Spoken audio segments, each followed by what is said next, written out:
আসসালামু আলাইকুম ওরহমতুল্লাহি ওবরাকাতুহ। ইন্নাল হামদালিল্লাহ ওয়াসসালাতু ওয়াসসালামু আলা মান লা নাবিয়্যা বা'দা।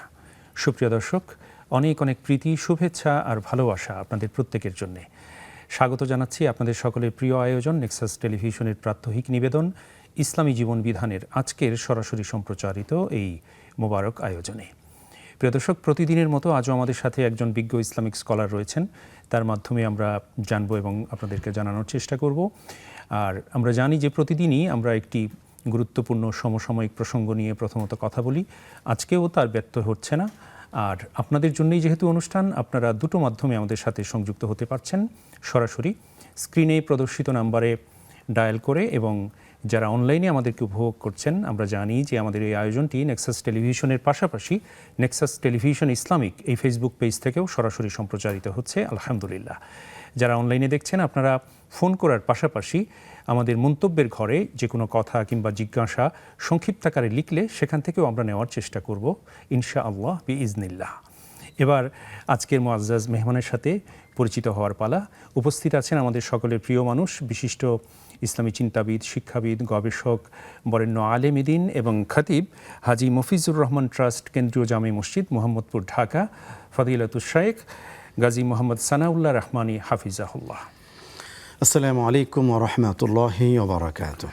ওয়ালাইকুম আসসালাম রহমতুল্লাহি ওয়া বারাকাতুহু। শাইখ, আপনাকে অভিনন্দন জানাচ্ছি এবং কৃতজ্ঞতা আপনার মূল্যবান সময় শেয়ার করছেন। আলহামদুলিল্লাহ, আপনাদেরকেও ধন্যবাদ, এবং যে সকল দর্শক শ্রোতারা পৃথিবীর নানা প্রান্তে বসে আজকের অনুষ্ঠানে যুক্ত হয়েছেন, সবার জন্য অনেক কল্যাণ কামনা, অনেক দোয়া এবং অনেক নেক কামনা। অনেক শুকরিয়া শাইখ, জাযাকুমুল্লাহ খায়ের। আলহামদুলিল্লাহ, প্রিয় দর্শক, আমরা শাইখের সাথে পরিচিত হলাম। এবার আমরা জানব প্রথমত আমরা কোন বিষয়ে আজকে শাইখের কাছ থেকে মূল্যবান কথা শুনব ইনশাআল্লাহ তাআলা। দর্শক, আমরা দেখেছি যুগে যুগে ইসলামের সেই শুরু থেকে নিয়ে শুরু করে যে হক এবং বাতিলের দ্বন্দ্ব, এটি চিরন্তন থাকবেই। কিন্তু আল্লাহ রাব্বুল ইজ্জা ওয়াল জালাল ঘোষণা করেছেন যে কুল জা আল হক ওয়া জাহাকাল বাতিল ইন্নাল বাতিলা কানা যাহুকা।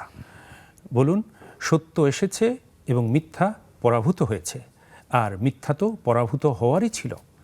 হ্যাঁ, পরিশেষে মিথ্যা পরাভূতই হয়।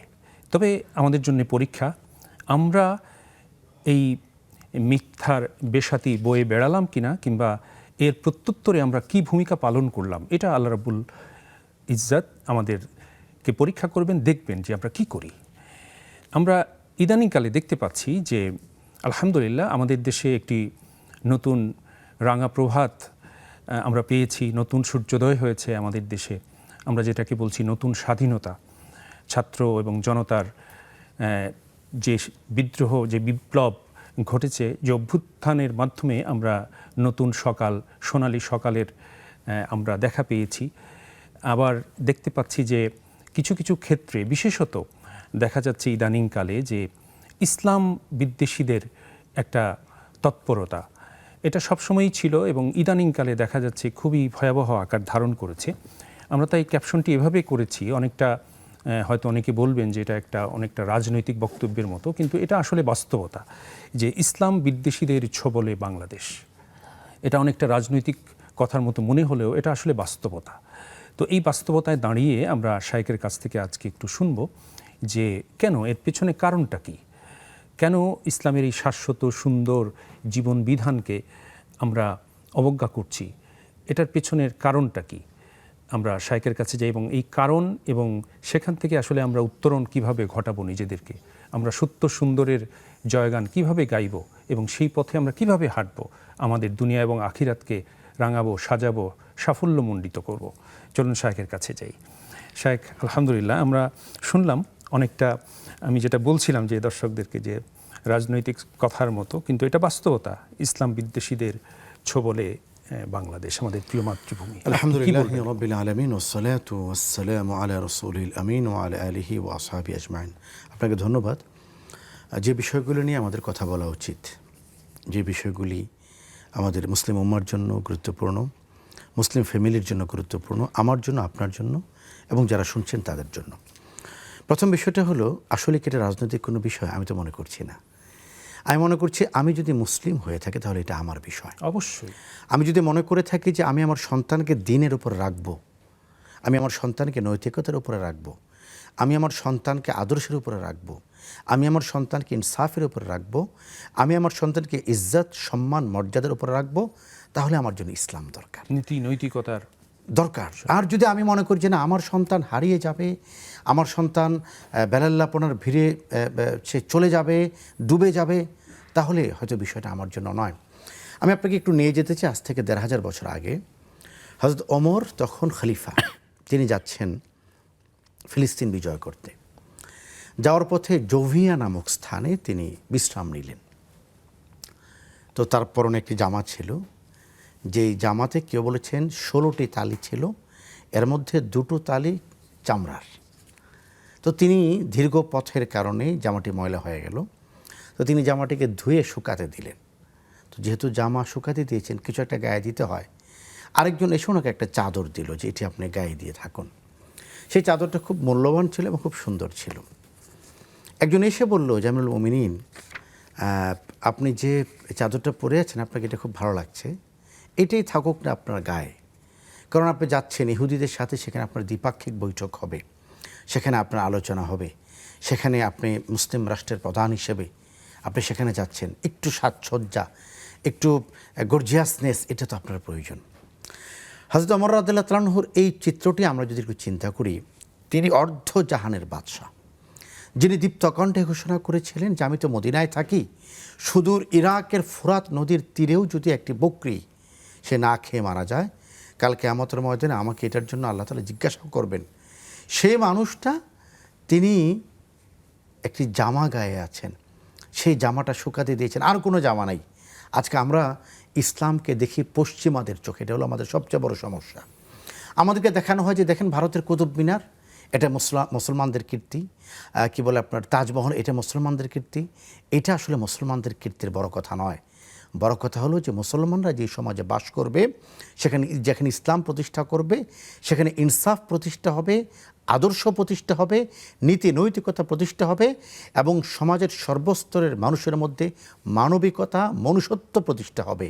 কোথায় কুতুব মিনার অথবা কি বলে আপনার এই তাজমহল, এটা ইসলাম আর মুসলমানদের গুরুত্বপূর্ণ কীর্তি নয়, এটা একজন বিলাসপ্রবণ বাদশার একটি কীর্তি আপনি বলতে পারেন। হযরত ওমর রাদিয়াল্লাহু তাআলা আনহু তখন যে জবাবটি দিলেন, সেই জবাবটা আমি আজকে আমাদের দর্শকদের শোনাতে চাই। তিনি বলেছিলেন যে আমরা অত্যন্ত জলিল ছিলাম, আ'আজ্জানাল্লাহু বিল ইসলাম, আল্লাহ তাআলা ইসলামের মাধ্যমে আমাদেরকে শক্তিশালী করেছেন। এই জন্য আজকে 2024 সালে এসেও যারা মনে করছি যে ইসলাম প্রসঙ্গ, কোরআন প্রসঙ্গ, ধর্মীয় শিক্ষা প্রসঙ্গ, এই প্রসঙ্গগুলি পলিটিক্যাল, এটা রাজনৈতিক, অথবা এটা মসজিদের মিনার আর মেহরাবের ভিতরের বিষয় নয়, সুতরাং এটা নিয়ে আলেমরা কথা বলবেন না, তারা একটি ভুলের মধ্যে আছেন, এবং আমি মনে করব যে তারা একটি বিভ্রান্তির মধ্যে আছেন। কেন আমাদের দেশের শিক্ষা ব্যবস্থা ইসলাম অনুযায়ী হওয়া উচিত? কারণ হলো এদেশে মুসলিম ম্যান্ডেট সবচেয়ে বেশি। এদেশে ৯৮% মুসলিম, কেউ ৯৬% বলছেন। সুতরাং আমি আর যখন মুসলিম দেশে বসবাস করব, সুতরাং আমার কথাই তো বলতে হবে। যারা আইন প্রণয়ন করছেন, যারা শিক্ষা কারিকুলাম নির্ধারণ করছেন, যারা সিলেবাস প্রণয়ন করছেন, তারা তো মুসলমানদের কথাটাই চিন্তা করবেন। এটা আমি এই প্রসঙ্গটা এখানে উঠাতে চাই না, এরপর শুধু একটু আপনাকে ধারণা দিতে চাই। যারা শিক্ষা কারিকুলাম নির্ধারণ করেছেন, আপনি সেখানে দেখবেন যে হিন্দুদের যে অংশগ্রহণটা, সেটা তাদের পরিমাণের চেয়ে একটু বেশি। সেখানে ইসলাম বিষয়ক অভিজ্ঞ হিসেবে দুজনকে রাখা হয়েছে। একজন হলো সে হাদিসকে অস্বীকারী। যারা হাদিসকে অস্বীকার করতে চায়, তারা তো কোরআনকে অস্বীকার করছে। যে রসুলকে মানে না, সে তো আল্লাহকে মানছে না। কি করে কোরআন বিদ্বেষী, হাদিস বিদ্বেষী, ইসলাম বিদ্বেষী এই মানুষগুলো তাদের অবয়বকে পাল্টিয়ে তারা সেখানে ইসলামবিদ হিসেবে, ইসলামিক চিন্তাবিদ হিসেবে, ইসলাম বিষয়ক এক্সপার্ট হিসেবে তারা সেখানে প্রবেশ করছে, এটি কিন্তু আমাদের খুঁজে বের করতে হবে। প্রথমত দেখুন, আমাদের শিক্ষা ব্যবস্থাকে ধ্বংস করার মূল চাবিকাঠি হলো যাতে করে এদেশের মুসলমানরা ইসলাম জানতে না পারে। আপনি আজকে আমাদের অনেকে জিজ্ঞেস করুন, খুব জোক আছে একটা বিষয় নিয়ে, পরীক্ষায় এসেছে 4 জন খলিফার নাম লিখো, তারা তাদের এলাকার 4 জন টেইলার্সের নাম লিখে দিয়ে এসছে। মোহতারাম, ইটস নট ফান। এটা আসলে আমরা মানে রসিকতার কথা নয়। আমাদের তরুণ প্রজন্ম ইসলাম সম্পর্কে কতটুকু জানছে, অথচ আমি হলফ করে বিশ্বাস করি বাংলাদেশের প্রতিটা মুসলিম পরিবার চান তাদের সন্তানরা যেন ধর্ম সম্পর্কে জ্ঞান রাখে। প্রতিটা মুসলিম পরিবার চায় তার সন্তান যে ইসলামটা শিখবে সেটা যেন নিরেট ইসলাম হয়। আজকে যাদের বয়স 50, যাদের বয়স 40, যাদের বয়স 60, আপনি তাদেরকে জিজ্ঞেস করুন 60 বছর জীবনে তারা যে ইসলামটা পালন করছেন এটা তারা তাদের স্কুলের ইসলাম শিক্ষা বই থেকে শিখে এসেছেন। সেখানে তারা কালেমা শিখেছেন, সেখানে কালেমা শাহাদাত শিখেছেন, সেখানে তারা ঈমান শিখেছেন, তাওহীদ শিখেছেন, রাসালাত শিখেছেন, সেখানে তারা 10টি সূরা মুখস্থ করেছেন, 27টি সূরা মুখস্থ করেছেন, 40টি হাদিস তারা মুখস্থ করেছেন, নৈতিকতার শিক্ষা তারা সেখান থেকে গ্রহণ করেছেন। আমি মনে করি যারা বাংলাদেশটাকে ধ্বংস করতে চায় তারা গবেষণা করে বের করেছে যদি দেশের শিক্ষা ব্যবস্থাকে ধ্বংস করা যায় তাহলে এদেশ ধ্বংস হবে। এই জন্য যারা আজকে ইসলামের বিরুদ্ধে কথা বলছেন, শিক্ষা ব্যবস্থায় ইসলামকে ধ্বংস করার জন্য কাজ করছেন, আমি মনে করি এরা রাষ্ট্রদ্রোহী এবং এরা দেশ এবং রাষ্ট্রকে ধ্বংস করার গভীর ষড়যন্ত্রের সাথে তারা লিপ্ত। শাইখ, আমরা আসবো এই প্রসঙ্গে, গুরুত্বপূর্ণ প্রসঙ্গ। কেন এই দুরভিসন্ধি, কেন এই মশকরা করা হচ্ছে আমাদের জনগণের সাথে, তাওহিদি জনতার সাথে? আমাদের সাথে দর্শক যুক্ত হয়েছেন। আসসালামু আলাইকুম ওয়া রাহমাতুল্লাহ। দর্শক কথা বলুন। হ্যালো, আসসালামু আলাইকুম ওয়া রাহমাতুল্লাহ। ওয়ালাইকুম আসসালাম। আমি একটা প্রশ্ন করতে চাই হুজুর। জি বোন বলুন, আমরা শুনতে পাচ্ছি। হুজুর, আমি একটা প্রশ্ন করতে চাচ্ছি যে আমার মেয়ে 3 বছর আগে মারা গেছে, কিন্তু অসুস্থ ছিল। তখন আমি নিয়ত করছিলাম যে আমি এবং আমার হাজবেন্ড 1 মাস ধরে রোজা করব, কিন্তু আমার মেয়ে তো মারা গেছে। এটা আমি নিজে করছিলাম, আমার স্বামী জানেও না। তা আমি আমার 1 মাস রোজা আমি পূরণ করছি, কিন্তু আমার স্বামীরটা তো করা হয়নি। এটা কি হবে? এটা কি করাই লাগবে? কিন্তু এই মানত আপনার স্বামী কি নিজে করেছেন না আপনি করেছেন ওনার পক্ষ থেকে? এটা আমি করছিলাম, আমি নিজেই দুজনেরটা করছিলাম। উনি তো জানেন না, তাহলে উনি কিভাবে পালন করবেন? উনি জানতো না, কিন্তু আমি পরবর্তীতে জানিয়েছেন, পরবর্তীতে তাকে জানিয়েছেন। এখন তিনি যে মেয়ে মারা গেছে, জি বুঝতে পেরেছি, এখন তিনি পালন করেননি, সেটা আদায় করেননি, এখন কি করণীয় বুঝতে পেরেছি। এটা কি করা লাগবে কিনা আমাকে একটু বুঝাই যদি বলতেন। অনেক শুকরিয়া বোন, আপনি সাথে থাকুন, ইনশাআল্লাহ শাইখ বলবেন। জাযাকুমুল্লাহ খায়ের। আমাদের সাথে আরো একজন দর্শক রয়েছেন। আসসালামু আলাইকুম ওয়া রাহমাতুল্লাহ। দর্শক কথা বলুন। ওয়ালাইকুম আসসালাম ওয়া রাহমাতুল্লাহ ওয়া বারাকাতু। আমি পাবনা শ্যামনগর থেকে সুইটি বলছি। জি বোন, আলহামদুলিল্লাহ, আমরা শুনতে পাচ্ছি। আমার দুইটি প্রশ্ন। জি বলুন। বিসমিল্লাহ বলার পর হুজুর মাঝে এই দোয়া করতে পারবো? আল্লাহুম্মা ফি জামবি ওয়া তালি ফিদারি ওয়া বারিক লি ফিহি। ওজুর মাঝখানে? ওজু শেষ করে? ওজুর আগে না পরে? না, মানে ওই যে ওজু শুরু, মানে ওজু শুরুতে। জি জি জি জি। হ্যাঁ, ওজুর মাঝে এই দোয়া বলতে পারবো? জি জি। আর একটা দোয়া, ওজুর শেষে আকাশের দিকে তাকিয়ে কালেমা শাহাদাত পাঠ করার পর আরো একটি দোয়া আছে, মানে দোয়াটি নিশ্চয়ই ওই যে শাইখ হুজুর জি বলুন জানবে বা আপনারা বলতে পারবেন। আমি প্রথম বলে দিচ্ছি একটা লাইন, আল্লাহুম্মা জাআলনি মিনাত তাওয়াবি। মানে এই দোয়াটা কি মানে আকাশের দিকে তাকিয়ে বলতে পারবো? মানে ওই যে কালেমা শাহাদাত পাঠ করবো, আবার এই মানে দোয়াটাই বলবো, পুরোটা বলতে পারবো? বুঝতে পেরেছি। অনেক শুকরিয়া বোন, আপনি সাথে থাকুন, ইনশাআল্লাহ শাইখ বলবেন। জাযাকুমুল্লাহ খায়ের। আলহামদুলিল্লাহ শাইখ, কিছু জীবন ঘনিষ্ঠ প্রশ্ন আমরা শুনেছি। আমরা আপনার অনুমতি পেলে আমরা প্রশ্নোত্তরে যাব ইনশাআল্লাহ তাআলা।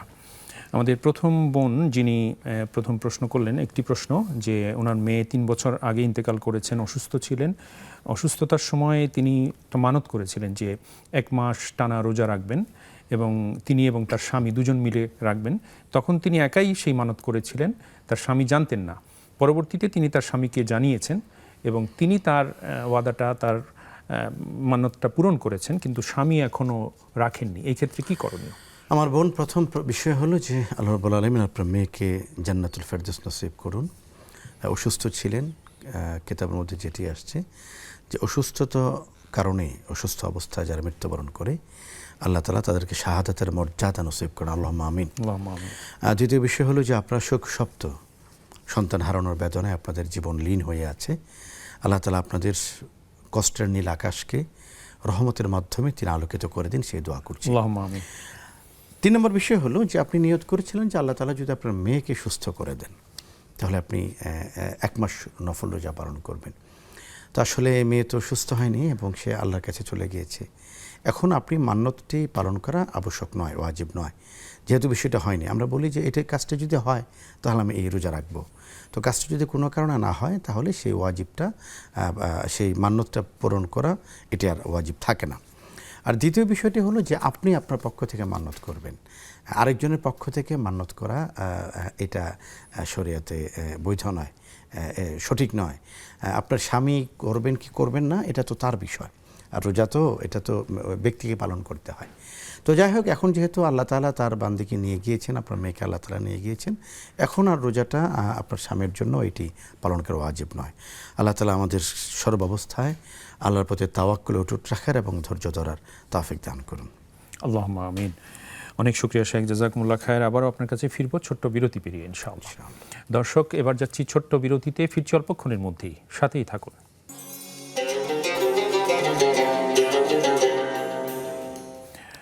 আবারও সুপ্রিয় দর্শক, আপনাদের প্রত্যেককে স্বাগত জানাচ্ছি নেক্সাস টেলিভিশনের প্রাত্যহিক নিবেদন ইসলামী জীবন বিধানের আজকের সরাসরি সম্প্রচারিত এই মোবারক আয়োজনে।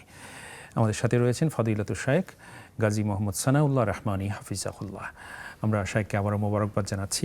আলহামদুলিল্লাহ। শায়েখ, আমাদের হাতে কিছু প্রশ্ন আছে। প্রথমে যে প্রশ্নটি রাখছি, আমাদের এক বোন ফোনে জানতে চেয়েছেন অজুর সময় তিনি অজু করা অবস্থায় শুরুতে বা মাঝখানে কি দোয়া পড়বেন এবং অজুর পরে কি দোয়া, সুন্নাহ সম্মত দোয়াগুলো রয়েছে। আলহামদুলিল্লাহ। বিষয়টি হলো যেটা সুন্নাহ সেটা সুন্নাহ, যেটা সুন্নাহ নয় সেটাকে সুন্নাহ বলা যাবে না। রাসূল করিম সাল্লাল্লাহু আলাইহি ওয়াসাল্লাম অজু করার ক্ষেত্রে একটি মাত্র দোয়ার কথা বলেছেন, বিসমিল্লাহ। আমরা অজু শুরু করব বিসমিল্লাহ বলে। আমরা অনেক জায়গায় দেখি লেখা থাকে কুলি করার পর এই দোয়া, মুখে পানি দেওয়ার পর এই দোয়া, নাকে পানি দেওয়ার পর এই দোয়া। এগুলি সুন্নাহ সম্মত নয়, এগুলি হাদিসে নেই। যখন আমার অজু শেষ হয়ে গেল তখন দুটো আমল। একটি আমল হলো আকাশের দিকে তাকিয়ে আশহাদু আল্লা ইলাহা ইল্লাল্লাহু ওয়া আশহাদু আন্না মুহাম্মাদান আবদুহু ওয়া রাসূলুহু কালেমা শাহাদাত পাঠ করা। নবী করিম সাল্লাল্লাহু আলাইহি ওয়াসাল্লাম ইরশাদ করেছেন, যে ব্যক্তি অজুর উপর আকাশের দিকে তাকিয়ে কালেমা শাহাদাত পাঠ করবে, রব্বুল আলামিন তার জন্য জান্নাতের দরজাসমূহকে খুলে দিবেন। সুবহানাল্লাহি ওয়া বিহামদিহি। আরেকটা দোয়ার কথা কোনো কোনো কিতাব এসেছে, যেটি আমার বোন সম্ভবত উনি দোয়াটি জানতে চেয়েছেন।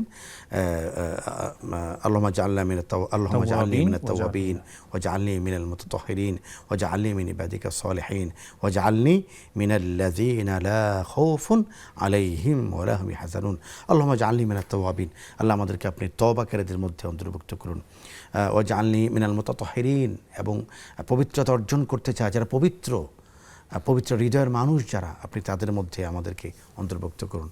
ও জাআলনি মিনাল্লাযিনা লা খাউফুন আলাইহিম ওয়া লা হুম ইয়াহজানুন, ওই সমস্ত মানুষের মধ্যে আমাদেরকে অন্তর্ভুক্ত করুন, আমাকে অন্তর্ভুক্ত করুন যাদের দুনিয়াতে কোনো পেরেশানি নেই, আখিরাতেও কোনো পেরেশানি নেই। তো এই জন্য কালেমে শাহাদাত পড়া এটাও সুন্নাহ, আপনি পরের দোয়াটিও পড়তে পারেন। কিন্তু দোয়ার অজুর মাঝখানে কোনো দোয়া, এটা হাদিস থেকে প্রমাণিত নয়। আমাদের সমাজে যা প্রচলিত আছে অজুর মাঝখানে দোয়া পড়ার বিষয়টি সঠিক নয়। শুধু বিসমিল্লাহ বলে অজু শুরু করব এবং অজুর শেষে কালেমা শাহাদাত পাঠ করব ইনশাআল্লাহ। ইনশাআল্লাহ, আল্লাহ তৌফিক দান করুন, আমিন। আমরা আরেকটি ফোন নেব। আসসালামু আলাইকুম ওয়া রাহমাতুল্লাহ। দর্শক কথা বলুন। আসসালামু আলাইকুম ওয়া বারাকাতুহু। আমি মৃত্তিকামণি বলছিলাম বাড়িধারা থেকে। জি আলহামদুলিল্লাহ, বোন বলুন। স্যার, আমার 3টা কোয়েশ্চেন আছে। জি আলহামদুলিল্লাহ। আমার ফার্স্ট কোয়েশ্চেন হচ্ছে যে আমি শুনেছি যে বিড়াল যে পাত্রে দুধ খেয়েছেন, আমার রাসূল সাল্লাল্লাহু আলাইহি ওয়াসাল্লামও সেই পাত্রে দুধ খেয়েছেন। তারপর বিড়াল যেই পাত্রে পানি ছিল সেই পাত্রের মুখ দেওয়া পানি দিয়ে আমার রাসূল সাল্লাল্লাহু আলাইহি ওয়াসাল্লাম ওযু করেছেন। বিড়ালের গায়ে রাসূল সাল্লাল্লাহু আলাইহি ওয়াসাল্লাম জোব্বা দিয়ে দিয়েছে। এই ইনফরমেশনগুলো কি অথেন্টিক? আচ্ছা, দ্বিতীয় প্রশ্ন। আমার সেকেন্ড কোয়েশ্চেন হচ্ছে যে বিড়াল পালন নাকি সুন্নাহ? তো বিড়াল পোষা যদি সুন্নাহ হয় তাহলে অধিকাংশ আলেমরা কেন বিড়াল পোষাকে অপছন্দ করেন? আচ্ছা, তৃতীয় প্রশ্ন। কোয়েশ্চেন হচ্ছে যে দিন যত যাচ্ছে ততই আমাদের ঈমানের ভিত্তিটা ডিসপ্লেসড হয়ে যাচ্ছে। তো কি আমলের মাধ্যমে আমরা ঈমানের জোরটাকে আরো বেশি মজবুত করতে পারি? অনেক শুকরিয়া বোন, আপনি সাথে থাকুন, ইনশাআল্লাহ শাইখ বলবেন। জাযাকুমুল্লাহ খায়ের, গুরুত্বপূর্ণ প্রশ্নগুলো করার জন্য সাথে থাকুন। আলহামদুলিল্লাহ শাইখ, আরও কিছু প্রশ্ন এসছে। আমাদের এই বোনের প্রথম প্রশ্নটি আপনাকে করতে চাই। প্রথম প্রশ্ন মানে দুটো প্রশ্নই একটাই প্রশ্ন মূলত, যে বিড়াল পোষা সংক্রান্ত। তিনি প্রথমে যেটি বলছিলেন যে একই পাত্রে রাসূল সাল্লাল্লাহু আলাইহি ওয়াসাল্লাম তিনি শুনেছেন যে রাসূল সাল্লাল্লাহু আলাইহি ওয়াসাল্লাম একই পাত্রে বিড়াল যে পাত্রে পান করেছে রাসূল সাল্লাল্লাহু আলাইহি ওয়াসাল্লাম সেই পাত্র থেকে পানি পান করেছেন, এরকম বিবরণটি সত্য কিনা, আর বিড়াল পোষা সুন্নাহ কিনা। যদি সুন্নাহ হয়ে থাকে তাহলে ওনার কথা মতে যে অধিকাংশ আলেমের মুখে তাহলে এটা অপছন্দের কথা শুনি কেন? আমার বোন, আপনাকে ধন্যবাদ। আসলে প্রশ্নগুলি যখন আমরা পাই তখন আমরা বুঝতে পারি যে সমাজে ইসলাম বিষয়ে অথবা সুন্নাহ বিষয়ে আসলে কী কী, যেটা সুন্নাহ নয় এমন কী কী বিষয় চালু আছে। প্রথম আমি আপনার দ্বিতীয় প্রশ্নের উত্তরটা আগে দিতে যাচ্ছি যাতে করে বিষয়টা খুব সহজে পরিষ্কার হয়। না, বিড়াল পালা সুন্নাহ নয়, যারা এটি বলছেন তারা ভুল বলছেন। রাসূল করিম সাল্লাল্লাহু আলাইহি ওয়াসাল্লাম বিড়াল পেলেছেন এমন কোনো হাদিস অথবা এমন কোনো বিষয় আমরা কোথাও দেখতে পাই না। হ্যাঁ, সাহাবা একরাম রাদিয়াল্লাহু তাআলা আনহুম আজমাইন এদের মধ্যে কেউ কেউ বিড়াল পেলেছেন। বিশেষ করে হযরত আবু হুরায়রা রাদিয়াল্লাহু তাআলা আনহু, যার নামই ছিল বিড়ালের বাবা, বিড়ালের পিতা, বিড়ালওয়ালা। আবু মানে কিন্তু শুধু পিতাই নয়, আবু মানে জোর একটা হলো ওয়ালা, বিড়ালওয়ালা, এটাও বলা হয়ে থাকে। তো আবু হুরায়রা রাদিয়াল্লাহু তাআলা আনহু তিনি বিখ্যাত সাহাবী। নবী করিম সাল্লাল্লাহু আলাইহি ওয়াসাল্লাম বিড়াল পালেননি, কিন্তু কেউ যদি বিড়াল পালতো রাসূল তাকে উৎসাহিত করেছেন এমনটিও নয়, অনুৎসাহিত করেননি। তার মানে আমরা একটা বিষয় এখানে উপনীত হলাম যে বিড়াল পালা সুন্নাহ নয়, কেউ চাইলে বিড়াল পালতে পারে। তো যেহেতু যেটি সুন্নাহ নয় সেক্ষেত্রে ওলামা একরাম বিড়াল পালবেন এমন বিষয় এটি সবার ক্ষেত্রে প্রযোজ্য নয়। কেউ কেউ পালেন আলেমদের মধ্যে, আলহামদুলিল্লাহ। আমি কারো কারো বিষয় জানি যারা খুব শখ করে বিড়াল পালেন। আমাদের বন্ধু বিখ্যাত ইসলামী চিন্তাবিদ মাওলানা আব্দুল হাই সাইফুল্লাহ, তার বিড়াল প্রতিপালন এবং সেই বিড়ালের সাথে তার আবেগ এবং ভালোবাসার অনেক গল্প, সেটা হয়তো আপনারাও জেনে থাকবেন। এজন্য বিড়াল যেহেতু পালা সুন্নাহ নয়, সুতরাং কোনো আলেম পারলে এটি তার পছন্দের বিষয়। রাসূল করিম সাল্লাল্লাহু আলাইহি ওয়াসাল্লাম বিড়াল পালতে উৎসাহিত দিয়েছেন এমনও নয়, যারা পেলেছেন তাদের ঘটনাগুলি হাদিসে এসছে। 2 নম্বর বিষয় হলো যে আপনি যেটা বলেছেন যে রাসূল করিম সাল্লাল্লাহু আলাইহি ওয়াসাল্লাম বিড়াল যে পাত্রে পানি খেয়েছে, রাসূল সেই পাত্রে পানি পান করেছেন।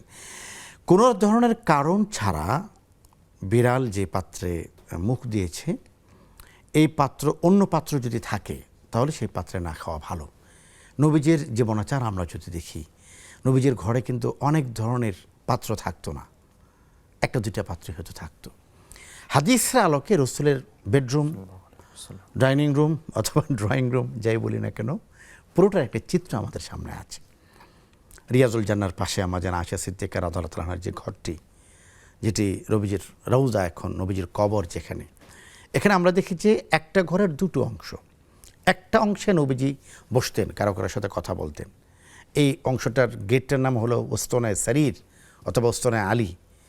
এটাকে খাট, সারির মানে হলো খাট, চৌকি, যেখানে একটা চৌকি রাখা থাকতো। রাসূল করিম সাল্লাল্লাহু আলাইহি ওয়াসাল্লামের চেম্বার ছিল এটা। রাসূল এখানে বসে বিদেশি দূতদের সাথে কথা বলতেন। আর এখানে রাসূল আসার আগ পর্যন্ত কমিউনিকেশন করতেন, যারা এসছেন আগন্তুকদের সাথে কথা বলতেন হযরত আলী। এই জন্য এটাকে ওস্তনা মানে খুঁটি, এই জন্য এটাকে ওস্তনা আলীও বলা হয়। রসুলের ঘরে একটা জায়গা ছিল যেখানে রসুল বিশ্রাম করতেন, এর ভিতর আরেকটি জায়গা যেখানে মূলত আমরা যেন আশা থাকতেন, আল্লাহ রসুলের বিছনাটা ওখানে। তো সেখানে পাত্র কি ছিল, আমরা 1-2টা হাদিসের আলোকে যদি আমরা বিষয়টা দেখি, যে পানি পান করার জন্য এটা মটকার মতো বা কলসের মতো কিছু একটা থাকতো। তার উপরে রসুলের পান পাত্র, যেটা দিয়ে রসুল খেতেন, এটা কাঠের পাত্র, মাঝখানে একটা রূপার একটা দেওয়া আছে, প্রলেপ দেওয়া আছে একটি চিকন করে, অথবা রূপার পাত্র, এটা কাঠের একটা প্রলেপ দেওয়া আছে, দুরকমই হতে পারে। তো রাসূলুল্লাহ সাল্লাল্লাহু আলাইহি ওয়াসাল্লাম ঘরে যদি পাত্র একটাই থাকতো, সেই পাত্রে বিড়াল মুখ দিয়েছে এরপর নবীজি খেয়েছেন, এটা হতে পারে। আপনার ঘরে তো আর পাত্র, আবার আমাদের ঘরে তো পাত্র একটা নয়। ওলামায়ে কেরাম একাধিক পাত্র যদি থাকে তাহলে বিড়াল মুখ দিয়েছে এমন পাত্র দিয়ে নিজে পানি পান করা থেকে বিরত থাকতে বলেছেন। অনেক শুকরিয়া শাইখ, জাযাকুমুল্লাহ খায়ের। আমাদের সাথে দর্শক রয়েছেন। আসসালামু আলাইকুম ওয়া রাহমাতুল্লাহ। দর্শক কথা বলুন। হুজুর, আমার একটা প্রশ্ন। আমি আরিফিন আক্তার কলাবাগান থেকে বলছি। আলহামদুলিল্লাহ। আমি জানতে চাচ্ছিলাম যে মহিলারা যে তালিম করে, তালিমে যায়, তো দেখা যায় যে অনেক সময় হাজবেন্ড এটা চায় না। তো আমরা যদি বলি যে হাজবেন্ড চায় না, তখন ওনারা বলেন যে আপনাদের বেহেশত থেকে হাজবেন্ড নিয়ে যাবে, আমাদের আমল কর্মের মাধ্যমেই যেতে হবে। এবং ওরা দেখা যায় যে প্রতিদিনই তালিম করতে বের হয়, বিভিন্ন গ্রামে যায়, দুপুরে যায়, রাতে ফিরে। জি তো এই সম্বন্ধে আমি একটু ইসলামিক ভাবে জানতে চাচ্ছি। আর আমারও মাঝে মাঝে যেতে ইচ্ছে করে, তালিমটা ভালো লাগে শুনতে। আচ্ছা। তো হাজবেন্ড অনেক সময় সে তালিম ঘরে যেতে দেয় না, আর ওই মহিলারা আবার তালিম ঘরে গিয়ে রাতও থাকে। ওনারা বলেন যে মাসে কমপক্ষে 3 দিন তালিম ঘরে থাকতে হবে। ওখানে আচ্ছা। বিভিন্ন জেলার মহিলারাও আসে, এসব নিয়ে আলোচনা হয়। তো আমার রাত না থাকলেও আমার এমনি মাঝে মাঝে যেতে ইচ্ছা করলো, আমার হাজবেন্ড অনেক সময় যেতে দেয় না, উনি পছন্দ করেন না, না বলেন না কিন্তু পছন্দ করেন না। জি, বুঝতে এই ক্ষেত্রে আমার করণীয় পেরেছি কি? বুঝতে পেরেছি। অনেক শুকরিয়া বোন। আর কোনো প্রসঙ্গ আছে? না না, আর অনেক শুকরিয়া, আপনি সাথে থাকুন, ইনশাআল্লাহ শায়েখ বলবেন। জাযাকুমুল্লাহ খায়ের। প্রিয় দর্শক, আবারও সময় হয়েছে একটা ছোট্ট বিরতিতে যাবার, ফিরছি অল্পক্ষণের মধ্যেই, সাথেই থাকুন।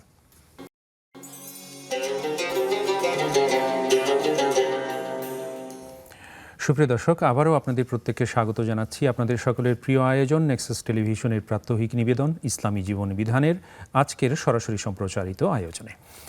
আমরা আবারও শায়েখকে মোবারকবাদ এবং কৃতজ্ঞতা জানাচ্ছি। আলহামদুলিল্লাহ, শায়েখ আমাদের হাতে বেশ কিছু প্রশ্ন আছে অনলাইনে এবং অফলাইনে।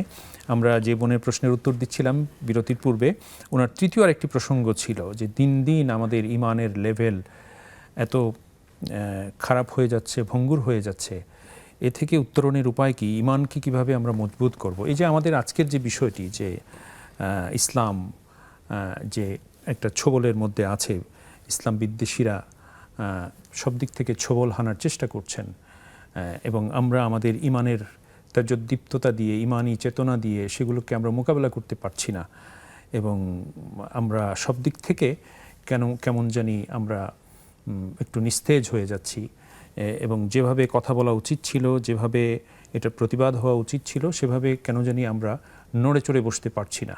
তথাকথিত যারা লিবারেল রয়েছেন, যাদেরকে আসলে আমরা বলতে পারি উগ্রবাদী, তারাই আসলে প্রকৃত অর্থে উগ্র। কেননা তারা কিন্তু তাদের মনুষ্যরচিত আইনকে তারা আমাদের উপরে বাস্তবায়ন করতে চাচ্ছেন, যেটা কিনা 90% বেশি মুসলিমের দেশ, অধ্যুষিত দেশ, কিন্তু অনইসলামিক এবং মনুষ্যরচিত কিছু বিধান এবং বিকৃত রুচি আমাদের উপর চাপিয়ে দিতে চাচ্ছেন। তাহলে আমরা তাদেরকে উগ্রবাদী বলতে পারি, এবং প্রকৃত অর্থে আমার মনে হয় তাদেরকেই ধর্মান্ধ আমরা বলতে পারি। কেননা তারা ধর্মকে জানারও চেষ্টা করেন না, একটুখানি যে অন্ধভাবে বিদ্বেষ লালন এবং প্রচার করে যাচ্ছেন, তাদেরকেই আমরা প্রকৃত অর্থে ধর্মান্ধ বলতে পারি। শায়েখ কি বলবেন এই বিষয়ে? আমার বোন, প্রথম কথা হলো যে ইমানকে অটুট রাখতে হবে। 2 নম্বর হলো ইমানকে বাড়াতে হবে। ইমান মানে কি? ইমান মানে হলো আল্লাহর প্রতি ইমান, নবীর প্রতি ইমান, আসমানি বিষয়সমূহের প্রতি ইমান, ফেরেশতা, তারপরে অতীতের নাজিল হওয়া কিতাবসমূহের প্রতি ইমান। এবার আমি যদি আমাকে প্রশ্ন করি যে আসলে ইমানের কোন বিষয়টা আমাদের সামনে আছে যেটাকে আমরা অকাট্যভাবে ধারণ করতে পারি, এটা হলো রাসূলুল্লাহ কারীম সাল্লাল্লাহু আলাইহি ওয়াসাল্লাম যে দুটো বিষয়কে রেখে গেছেন, তারাকতু ফীকুম আমরাইন লান তাদিল্লু মা তামাসসাকতুম বিহিমা। যতক্ষণ পর্যন্ত তোমরা দুটো বিষয়কে আঁকড়ে ধরবে, ততক্ষণ পর্যন্ত তোমরা পথচ্যুত হবে না, ইমানের পথ থেকে ছিটকে পড়বে না।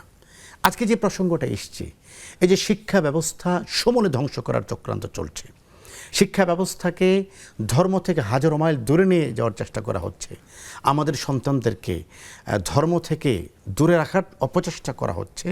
এটা কেন? কারণ হলো তারা যেন ইমানের আলোগুলো পেতে না পারে, তারা যেন কোরআন সুন্নাহর কাছে আসতে না পারে, তারা যেন কোরআনের অমূল্য বাণী বুঝতে না পারে, তারা যেন কোরআনে যেটা হালালকে বলা হয়েছে সেটা হালাল, যেটা হারামকে বলা হয়েছে সেটা হারাম অনুভব করতে না পারে। আপনারা দেখুন যে আজকে আমাদের শিশুদেরকে শারীরিক শিক্ষা বলে যে ভয়ঙ্কর বিষয় শেখানো হচ্ছে, এটা শুধু ইসলাম বিরোধী নয়, এটা নৈতিকতা বিরোধী, এটা আমাদের দেশীয় সংস্কৃতি পরিপন্থী এবং নৈতিকতা এমন নয় যে এটা তার আদর্শচ্যুতি হবে, শুধু তাই নয়, তার আদর্শচ্যুতি হবে এবং তাকে চিন্তাগতভাবে ভ্রষ্ট করে দেওয়ার এটি একটি ভয়ঙ্কর চক্রান্ত আমরা মনে করি। এখন আমরা কিভাবে এটার উপর থাকতে পারবো? কিতাব আল্লাহি ওয়া সুন্নাতুর রাসূলি। আমাদের সামনে যদি আল্লাহর কিতাব থাকে এবং রাসূলের সুন্নাহ থাকে, আমি আমার সন্তানদেরকে কোরআন শেখাতে পারি। 1 নাম্বার, দেখুন আজকে আমাদের ঘরগুলিতে কোরআন নেই। আমি একথা একটু আগেও বলেছি, যাদের বয়স 50, 60, 70, তাদের আপনি দেখবেন যে তারা ইমামতির যোগ্য জ্ঞান তারা রাখেন, 10টি সূরা আলহামদুলিল্লাহ। বিশুদ্ধ আলহামদুলিল্লাহ রাখেন। আজকে আমাদের সন্তানদেরকে আমরা পারছি না কেন? ফজরের পরেই তাদেরকে স্কুলে যেতে হচ্ছে।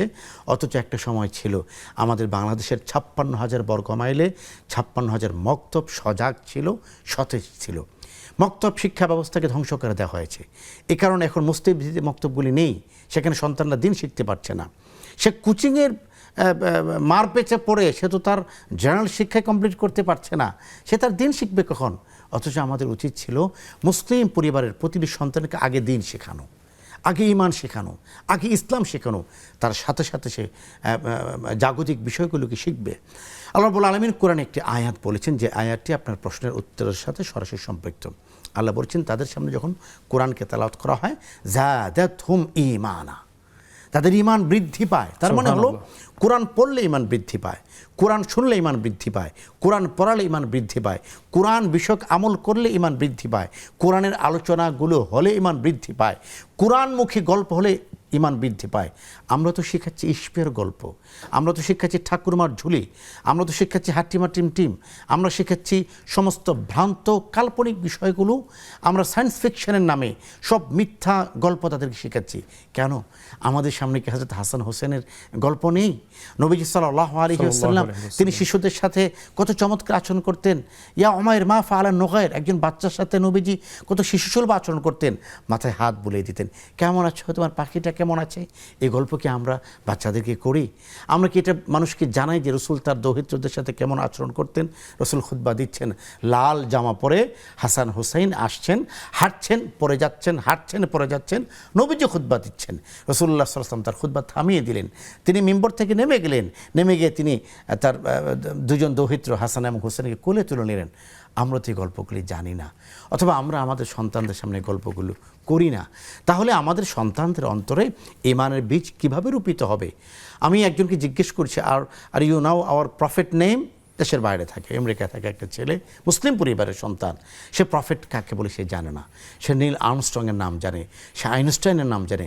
আমি প্রিয় ভাই, প্রিয় বোন, বাড়িয়ে বলছি না, আমাদের সমাজে ঈমানকে ধ্বংস করার জন্য সর্বাগ্রে আমাদের সন্তানদের শিক্ষা ব্যবস্থাকে ধ্বংস করে দেওয়া হচ্ছে। মনে রাখতে হবে, আমাদের সন্তানরা যদি ঈমানদার থাকতে না পারে, তাহলে তারা মনুষ্যত্বের পরিচয় প্রদান করতে পারবে না। এদেরকে পশ্চিমাদের মতো করে ধ্বংস করে দেওয়া হচ্ছে। 20 বছর 25 বছর গিয়ে একটা ছেলে হঠাৎ করে মনে করতেছে আমার পুরুষের মধ্যে আমার সুখ নেই, আমার নারী হতে মন চাচ্ছে। ঘটনা এখানেই শেষ নয়। সে নারী হলো কিছুদিন, এরপর তার কাছে মনে হবে যে না, আমি তো মানুষ হিসেবে শান্তি পাচ্ছি না, আমি চতুষ্পদ জন্তুর অধিকার চাই, আমি জন্তুর মতো বসবাস করব। এগুলি হচ্ছে, আপনারা আমাদের চেয়ে ভালো জানেন। এই জন্য ঈমানকে রক্ষা করতে হলে এবং আমাদের সন্তানদের আখিরাতকে নিশ্চিত করতে হলে, ভবিষ্যৎকে নিশ্চিত করতে হলে, আমাদের সন্তানদের শিক্ষা ব্যবস্থায় যেন ঈমানের আলো থাকে, ঈমানের জালওয়া থাকে, এটা নিশ্চিত করতে হবে। আমি আমার বোন আপনাকে একটা আমলের কথা বলবো, ওলামায়ে কেরাম যেটি বলেন। এই জায়গাটা একটু ছেদ ঘটাচ্ছি, আমরা আমলের কথাটাতে আসবো। অনেকক্ষণ আমাদের সাথে দর্শক রয়েছে। জি প্লিজ। আসসালামু আলাইকুম ওয়া রাহমাতুল্লাহ। দর্শক কথা বলুন। ওয়ালাইকুম আসসালাম। হুজুর, আমার জি। 3টা প্রশ্ন। জি বলুন বোন। প্রথম প্রশ্ন হচ্ছে, আমার মেয়ের বয়স 7 বছর। তা আমার আলহামদুলিল্লাহ। মেয়েকে ওর আব্বু নাপিতের কাছে নিয়ে যেয়ে চুল কাটায় নিয়ে আসে, ছোট করে নিয়ে আসে চুল। জি তো এটা কি উচিত হচ্ছে শরিয়া মোতাবেক?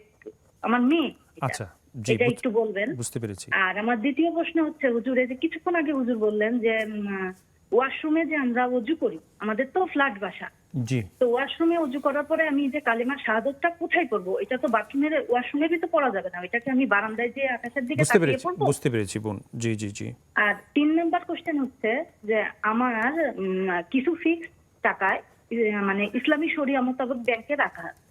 আচ্ছা তো আচ্ছা। সেখানে আপনার 3 মাস পর পর আমাকে কিছু মুনাফা দেওয়া হয়। তা আমি ওই মুনাফার টাকাটা থেকে কি আমি জাকাতের টাকা দিতে পারবো? অনেক শুকরিয়া বোন।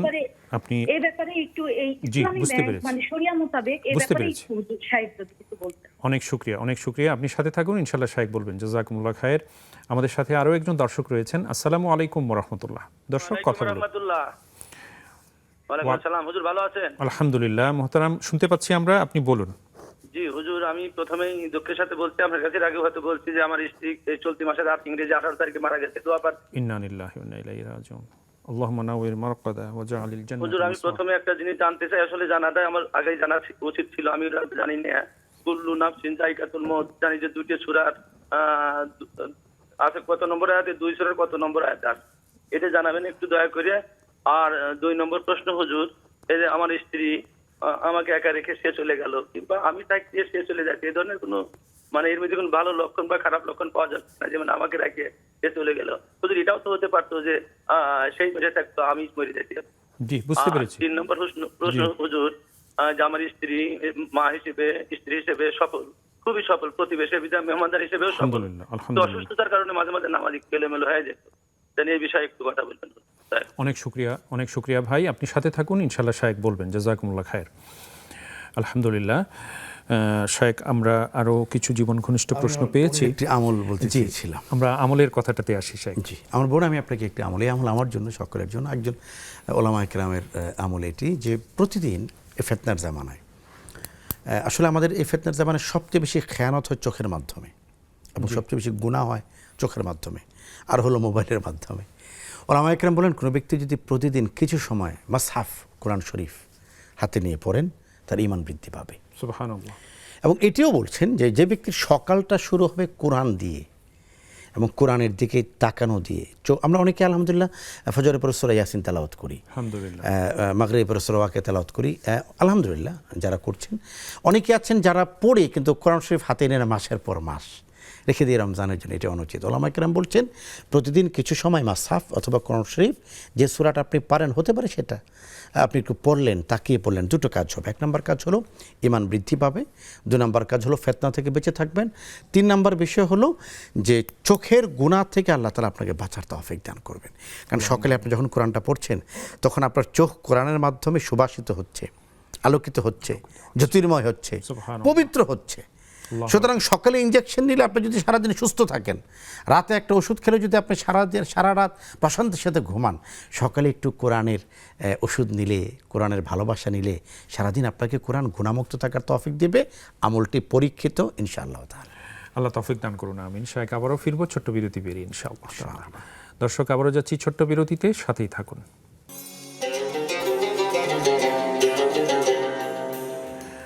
আবারও সুপ্রিয় দর্শক, আপনাদের প্রত্যেককে স্বাগত জানাচ্ছি আপনাদের সকলের প্রিয় আয়োজন নেক্সাস টেলিভিশনের প্রাত্যহিক নিবেদন ইসলামী জীবন বিধানের আজকের সরাসরি সম্প্রচারিত এই মোবারক অনুষ্ঠানে। আবারও শায়েককে মোবারকবাদ জানাচ্ছি। শায়েক, আমাদের হাতে বেশ কিছু প্রশ্ন রয়েছে, তবে সময় খুবই সংক্ষিপ্ত, আমরা হয়তো মিনিট 4 মতো সময় পাবো। ছোট করে যাব শায়েক ইনশাআল্লাহ তাআলা।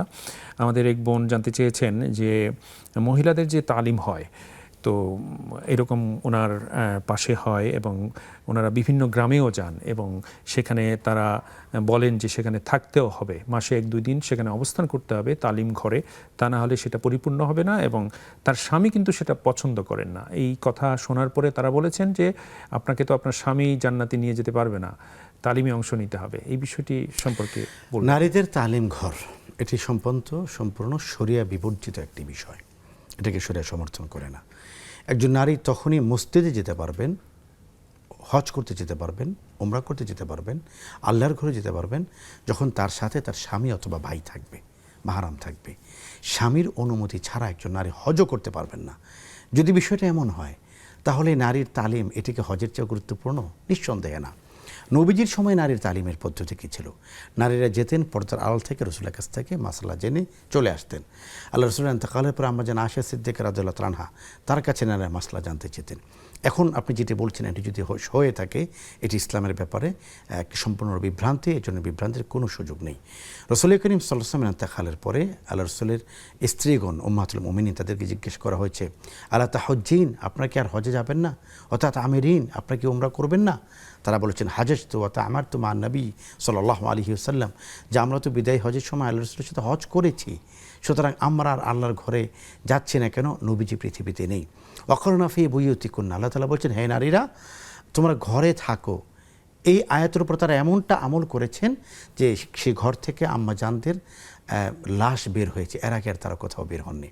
তো নারীদের তো ঘরে থাকার বিষয়ে ইসলামের বিধানটা এত চমৎকার, তো সেখানে কি করে স্বামীর অনুমতি ছাড়া আমরা কোনো তালিমের কথা বলে নারীদের বাহিরে রাত্রে যাপনের মতো নিষিদ্ধ বিষয়কে ইসলাম বলে আমরা অবহিত করতে পারি? কখনো এটি নয়, এ ধরনের সুযোগ ইসলামে নেই।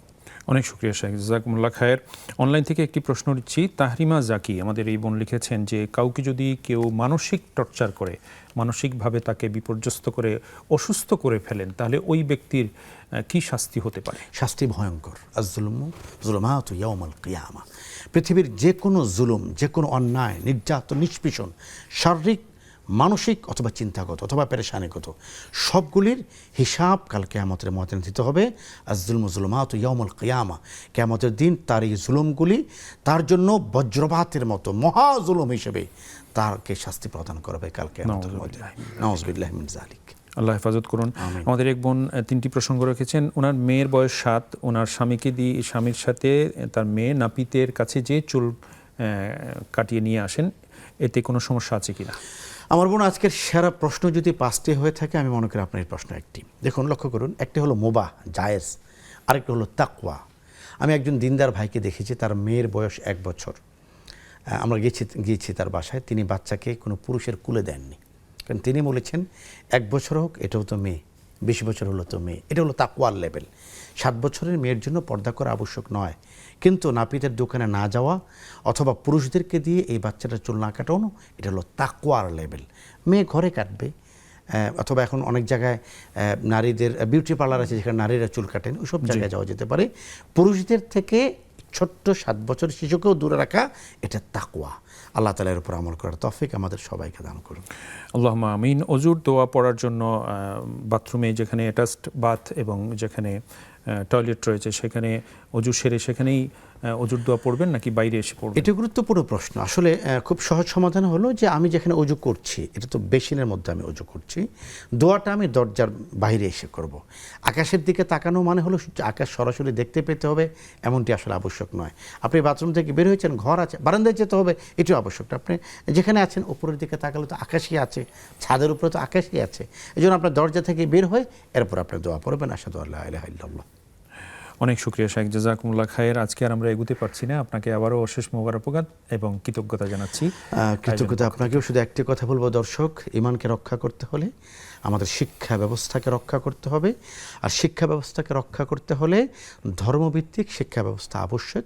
তাহলে আমাদের সন্তান নিরাপদ থাকবে, দেশ নিরাপদ থাকবে। আর যদি কোনোভাবে শিক্ষা ব্যবস্থাকে ধ্বংস করে দেওয়া যায়, নৈতিকতা ধ্বংস করে দেওয়া যায়, ইসলাম বিদ্বেষ ঢুকিয়ে দেওয়া যায়, তাহলে কিন্তু আমরা আমাদের সন্তানদের ঈমানকে রক্ষা করতে পারবো না, তাদের ভবিষ্যৎকে রক্ষা করতে পারবো না। সুতরাং সজাগ হই, সচেতন হই, নিজে জাগি, অন্যকে জাগাই। আল্লাহ তাআলা তৌফিক দান করে। আল্লাহুম্মা আমিন। অনেক শুকরিয়া শেখ, জাযাকুমুল্লাহ খায়ের। সুপ্রিয় দর্শক, শায়েকের শেষ কথা যেটি অত্যন্ত গুরুত্বপূর্ণ, আল্লাহ তাআলার উপর আমরা পুরো আস্থা এবং বিশ্বাস রাখবো, তাওয়াক্কুল রাখবো এবং নিজে সচেতন হব, অন্যকে সচেতন করব এবং আমাদের শিক্ষা ব্যবস্থায় যাতে কোনোভাবে ইসলাম বিদ্বেষমূলক কোনো কিছু অন্তর্ভুক্তি হতে না পারে, আমরা প্রত্যেকে যার যার অবস্থান থেকে সোচ্চার হয়ে সচেতনভাবে কাজ করে যাব, কথা বলবো। প্রত্যেকের অবস্থান থেকে আমরা আমাদের ভূমিকা পালন করব। আল্লাহ তাআলা আমাদের প্রত্যেককে সে তৌফিক এনায়েত করুন। আগামীকালকের অনুষ্ঠান দেখার সাদর আমন্ত্রণ জানিয়ে আল্লাহ হাফেজ। ওয়াসসালামু আলাইকুম ওয়া রাহমাতুল্লাহি ওয়া বারাকাতুহু।